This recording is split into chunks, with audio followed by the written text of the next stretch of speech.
कि आप लोगों को पहले से मालूम है कि हम लोगों को आज पढ़ना है अधिगम के आकलन। इसमें सर्वप्रथम हम लोग जानेंगे आकलन की आवश्यकता एवं महत्व। आकलन शिक्षण प्रक्रिया का एक महत्वपूर्ण अंग है। आकलन एक शिक्षक को अपने शिक्षण के उद्देश्य एवं उसके संदर्भ में विद्यार्थियों की संप्राप्ति को जानने में, अधिगम में विद्यार्थियों को हो रही कठिनाई और उनके कारणों का विश्लेषण करने में एवं तदनुसार नैदांतिक शिक्षण की योजना बनाने में मदद करता है। शिक्षण अधिगम प्रक्रिया में आकलन का महत्व निम्नलिखित है, जो कि हम आप लोगों को अलग अलग स्टेप के माध्यम से बताएंगे। जैसे कि फर्स्ट स्टेप में आपको समझना है आकलन विद्यार्थियों के आत्म समझ विकसित करने एवं अपनी क्षमताओं को अच्छे से समझाने में सहायक है, समझाने या समझने में सहायक है। आकलन विद्यार्थी की क्षमताओं एवं सीमाओं की विस्तृत जानकारी प्रदान करता है, जो विद्यार्थी को आत्म समक्ष विकसित करता है और साथ ही शिक्षक द्वारा दी गई प्रतिपुष्टि उन्हें अपने आप को परिमार्जित करने में सहायता करती है। साथ ही यह विद्यार्थियों को उनकी रुचि को समझाने एवं तदनुसार आगे के अध्ययन के लिए तैयार करता है। इस प्रकार यह कहा जा सकता है कि आकलन विद्यार्थी में स्वयं समझ विकसित करता है और उसकी उन्नति में सहायक होता है। इसी प्रकार आपका फर्स्ट स्टेप खत्म होता है। अब हम आपको सेकेंड स्टेप बताएंगे, जिसका उद्देश्य यह है कि इसके बारे में सभी लोगों को संपूर्ण ज्ञान प्राप्त होना। सेकेंड स्टेप यह है कि आकलन शिक्षक को विद्यार्थियों को उनकी संपूर्णता समझने में सहायता करता है। आकलन विद्यार्थियों को उनकी संपूर्णता में समझने में सहायक होती है, क्योंकि आकलन जो है शिक्षक को विद्यार्थियों के विभिन्न पक्षों के निर्माण में सहायता करता है और विद्यार्थी के व्यक्तित्व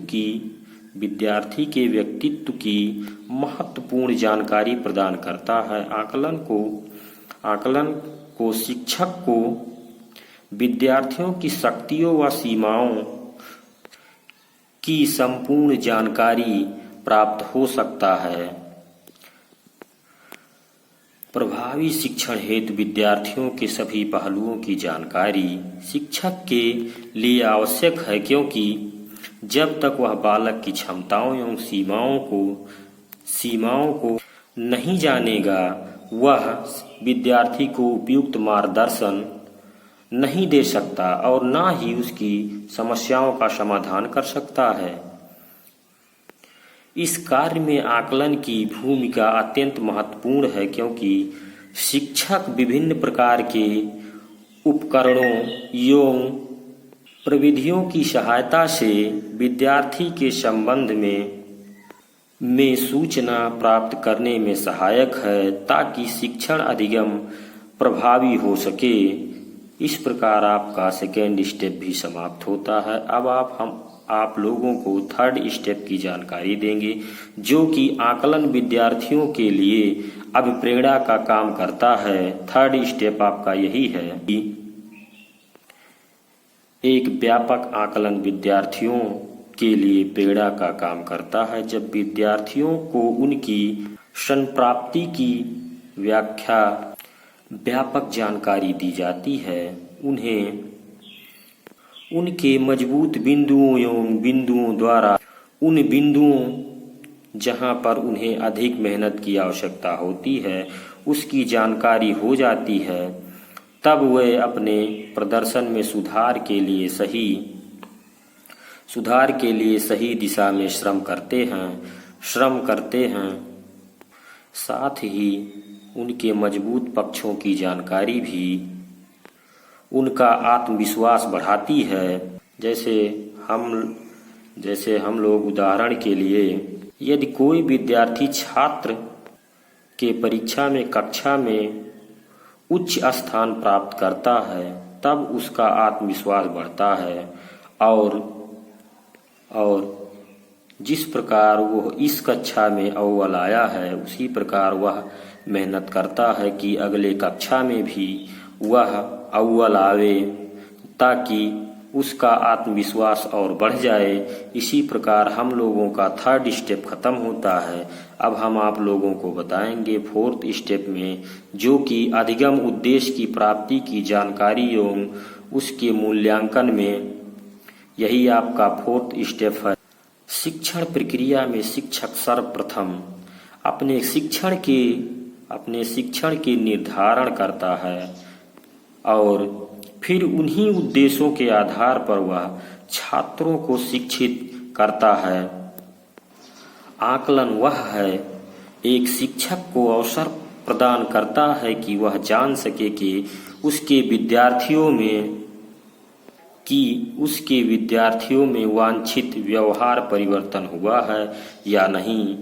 इसके परिणाम स्वरूप शिक्षक के लिए अपने जिन उद्देश्यों का निर्माण किया गया था, उस शिक्षक के उन उद्देश्यों की प्राप्ति हो रही है या नहीं हो रही है।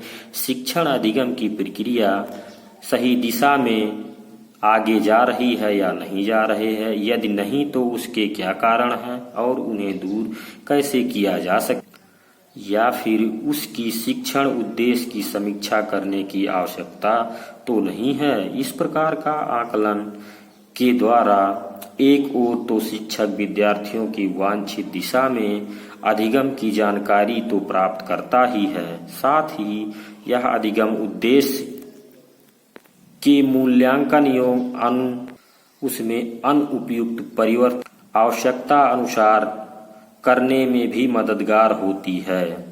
इस प्रकार हमारा 4था स्टेप समाप्त होता है। अब हम आप लोगों को बताएंगे 5वां स्टेप, जो कि आकलन प्रभावी शिक्षण अधिगम के लिए उपयुक्त शिक्षण सामग्री एवं विधि के चयन में सहायक है। जैसे कि आप लोगों को पहले बताई गई जो 4 विधियां बताई गई थीं, उसी के आधार पर यह भी है। अधिगम अनुभव के रूप में प्रयुक्त की गई विषय सामग्री कितनी उपयुक्त है, अर्थात अधिगम सामग्री को प्रस्तुत करने के लिए प्रयुक्त शिक्षण विधि विषय वस्तु की प्रक्रिया एवं विद्यार्थियों के स्तर के अनुकूल है अथवा नहीं। शिक्षण को सरल एवं प्रभावी बनाने की दृष्टि से उपयुक्त सामग्री का प्रयोग किया जाए अथवा ना किया जाए। इस प्रकार जब आप लोगों के पास उपयुक्त सामग्री होगी, तभी आप लोग इस क्रिया या अधिगम का आकलन कर सकेंगे। इस प्रकार हमारा 5वां स्टेप खत्म होता है। अब हम आप लोगों को 6ठा स्टेप बताएंगे, जो यह है संपूर्ण शिक्षण अधिगम की गुणवत्ता को उन्नत बनाने में महत्व है। मूल्यांकन शिक्षण अधिगम प्रक्रिया की सफलता का अध्ययन करने के साथ साथ उसमें सुधार करने में सहायता प्रदान करती है। मापक या मूल्यांकन के आधार पर शिक्षण विधि को प्रभावशाली बनाएं, सहायक सामग्री की उपयुक्तता जानने में सहायता मिलती, शिक्षण कार्य को सुधारने एवं प्रभावी बनाने में भी सहायक है। अर्थात उपयुक्त आकलन महत्वपूर्ण शिक्षण अधिगम की गुणवत्ता को सुधारने में भी सहायक है। इसी प्रकार हमारा 6ठा स्टेप भी समाप्त।